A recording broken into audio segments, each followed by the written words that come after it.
Allahumma salli wa sallim wa barik alaihi wa ala alihi. Ala fil jasadi mudghah, ketahuilah di dalam jasadmu itu ada segumpal. Idza saluhat, kalau dia baik, saluhal jasadu kulluh, yang lain ikut menjadi baik. Wa idza fasadat, kalau dia rusak, fasadal jasadu kulluh, yang lain ikut menjadi rusak.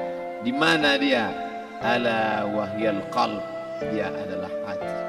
Maka yang pertama kali menghitam itu apa kata Allah? Kalla bal rana, ada satu titik hitam. Ala qulubihim, ada satu titik hitam di dalam hati mereka. Ketika satu titik dibiarkan berubah menjadi dua titik, dua titik dibiarkan berubah menjadi tiga titik, 5 titik, 10, 100, 1000, maka dia pun menjadi hitam semuanya. Ketika hati sudah hitam, maka itulah azab di atas azab. Khatamallahu ala qulubihim. Setelah hati menghitam, terkunci, menular ke telinga. Wa ala sam'ihim. Setelah telinga, wa ala absarihim ghishawah. Padahal 3 itulah nanti yang akan ditanya di hadapan Allah. Inna sam'a wal basar wal fuad. Coba lihat, ketika akan ditanya, yang ditanya 3, tapi diawali dari telinga. Inna sam'a wal basar wal fuad, telinga, mata, hati. Tapi ketika terkunci, yang duluan dikunci hati. Khatamallahu ala qulubihim wa ala sam'ihim wa ala absarihim. Kalau hati sudah terkunci, telinga tersumbat, mata tertutup. Summum bukmun umyum. Summum bukmun umyum, peka, tuli, bisu, apapun tak lagi masuk ke telinga. Malam ini kita menyadarkan diri kita, terlebih lagi yang berceramah, jangan kau hanya sampai menyampaikan ayat saja. Hai Abdul Samad, apakah kau yang bicara itu hatimu sudah hidup? Senantiasa merasakan diri, aku orang paling hina, aku orang paling kotor, ditempelkan kening ke lantai di tempat yang diinjak tapak kaki, mengatakan bahwa aku bukan siapa-siapa. Malam ini Kepala Kanwil BPN Provinsi, Kabupaten, saya tak bisa membedakan mana yang kabupaten, mana yang kota, mana pegawai tinggi, mana pegawai rendah. Semuanya rata sama. Andai dibuat acara ini di kantor, mungkin saya segan, sungkan melihat dari seragamnya, bajunya. Tapi malam ini semuanya sama. Andai tak disebut tadi Pak Kepala Kantor, Pak Kanwil, saya pun tak tahu mana Pak Kanwil, mana tidak. Fotonya ganteng pula aslinya lagi daripada foto. Artinya apa? Bahwa kalau sudah masuk ke dalam masjid, ketika engkau merasa dirimu tinggi di atas, kau bukan apa-apa, karena yang paling tinggi di badanmu pun kau tempelkan. Tapi saat kau jatuh, rendah, down, stres, kau jangan merasa rendah, karena kau tegak berdiri di hadapan Allah. Kau angkat 2 tangan, Allahu Akbar. Di dalam diri ini disebut dia dengan qalb. Kenapa disebut qalb? Orang Arab menyebut qalb, qallaba, karena sifatnya berbolak-balik. Pada saat selesai salat, astaghfirullahalazim, tidak ada yang paling bersih, dia bersih. Tapi pada saat petang sore hari, yusbihu mu'minan, paginya putih, bersih, tak bernoda. Wa yumsi kafiran, petangnya hitam. Makanya dari pagi dibersihkan. Solat subuh bersih, solat zuhur bersih, condong matahari solat asar bersih, tenggelam matahari solat maghrib bersih, sempurna gelap malam solat isya bersih, tengah malam bangun tahajud munajat, di tengah malam orang tertidur. Wa tusalli bil laili wan nasu niyam, engkau tegak di waktu malam di saat orang semua sedang tenggelam dalam lelap tidur panjang, tapi engkau menangis meratap mengenang dosa begitu banyak. Sab'atun yuzilluhumullah, di antara 7 yang mendapatkan naungan Allah, yauma la dhilla illa dhilluh. Hari itu tak ada naungan kecuali naungan Allah. Di antara yang mendapatkan naungan itu adalah rajulun zakarallah, orang yang berzikir, munajat, muhasabah diri di tengah malam, sunyi, sepi, fafadat ainahu, menetes air matanya. Berapa banyak sudah harta dititipkan Allah, berapa kupakai untuk zakat, wakaf, infak, sedekah, wasiat, hibah, ghanimah, harta rampasan perang di zaman Nabi. 7 harta yang akan menolong di hadapan Allah, 1 pun tak dipakai. Umur diberikan Allah 40, 60, 70. Berapa yang kupakai untuk menolong agama Allah? Berapa yang kupakai untuk mengingat Allah? Mata, tangan, telinga, kaki akan diminta tanggung jawab di hadapan Allah. Al-yawma nakhtimu ala afwahihim, mulut terkunci, wa tukallimuna aydihim, tangan akan bicara, wa tashhadu arjuluhum, kaki akan bersaksi di hadapan Allah. Siapa yang bisa menolong waktu itu? Kalau pernah tangan ini saat punya kekuasaan, 1 coretan tanda tangan bisa mempermudah urusan masjid. Sebutir kekuasaan yang dititipkan Allah bisa dipakai menolong agama Allah. Itulah yang akan menolong di hadapan Allah. Apa yang disampaikan malam ini, semua biaya pengurusan masjid nol. Itulah sesungguhnya yang akan menolong di hadapan Allah. Adapun harta yang disimpan, tabungan, deposito, tanah, rumah, kendaraan, semua akan tinggal menjadi harta warisan. Istri mengambil 1/4 kalau ada anak. Kalau tak ada anak, istri mengambil 1/8. 1 miliar 125 juta bulan untuk istri. Kalau dia tak tahu hukum gonogini. Kalau dia tahu gonogini, dia tuntut ke pengadilan, dipotong lagi menjadi 2. 500 untuk dia. Dari yang 500 dapat lagi dia 75. 575 bulan untuk dia. Sisanya 425 diambil anak laki-laki 2 kali bagian anak perempuan. Lalu yang kita bawa mati apa? Dulu dibangga-banggakan, dihormati, dimuliakan. Yang kami muliakan Al-Mukarram, Al-Ustadz. Tapi pada saat tiba masanya, yang kita bawa tak lain tak bukan innallaha la yanzuru ila ajsamikum. Allah tak menengok badan, fisik, bentuk tubuh, baju. Ini sampulnya saja. Wala ila suwarikum, Allah tak menengok rupa, wajah. Walakin yanzuru ila qulub. Hati kamu yang bersih itulah yang kau bawa menghadap Allah Subhanahu wa taala. Yauma la yanfa'u malun, harta tak berguna, wala banun, anak tak bisa menolong. Harta tak berguna, anak tak mampu menolong. Illa man atallah, kecuali orang yang datang menghadap Allah biqalbin salim, dengan hati yang bersih, hati yang tulus, hati yang memercikkan cahaya iman, hati yang bersih dari hasad, busuk hati, sum'ah, riya, takabbur. Itulah yang menolong di hadapan Allah Subhanahu wa taala. Tulang, kulu, kulit, darah, lemak, sumsum akan menjadi santapan cacing tanah. Begitu besok pagi pintu kamar tak bisa diketuk, istri bolak-balik membangunkan tak terjaga, dipegang pipi sudah sejuk macam es batu, tanda jantung tak lagi berdetak, maka darah mulai berubah menjadi nanah, busuk. 1, 2, 3 hari kalau tidak disuntik formalin, jasad paling busuk jasad manusia, karena semua dia makan herbivora, tanaman saja. Tapi kita ini omnivora, semua masuk. Maka begitu mati, paling bagus orang Islam paling cepat dikuburkan. Selesai acara pemakaman, habiskah masalah?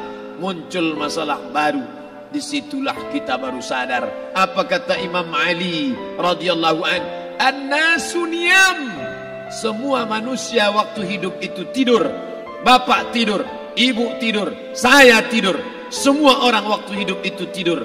Falamma matu, ketika dia mati, disitulah dia baru terjaga dari tidur panjang. Saat Israel mencabut nyawa, ditarikkannya adalah satu centapan yang kuat. disitulah kita baru terjaga dari tidur panjang. Betapa aku meninggalkan salat, betapa aku tak berzakat, betapa dulu kekuasaan, aku lulus umur 30, pensiun 58, 28 tahun apapun tak pernah kubuat untuk agama. Sibuk membesarkan anak, sibuk mengurus warisan. Anak pun tak ingat dengan kita karena kita lupa menanamkan pendidikan agama di dalam otak kepalanya.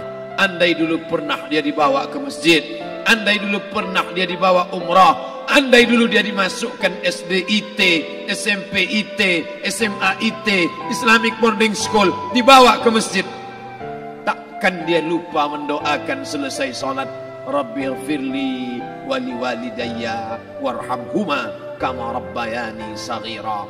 Harta yang banyak tak sempat menolong agama Allah. Anak tunggal semata wayang tak sempat dididik agama. Istri meninggalkan dalam keadaan stres susah hatinya karena dia tak diajarkan sabar menerima ridha ketetapan takdir Allah. Dan paling celaka, tak pernah anggota tubuh ini dipakai untuk berzikir, muhasabah, mengingat Allah. Tak pernah mata dipakai menengok Quran, kitab suci Allah. Tak pernah dipakai hati merenung sejenak, apa yang akan kubawa mati menghadap Allah Subhanahu wa ta'ala.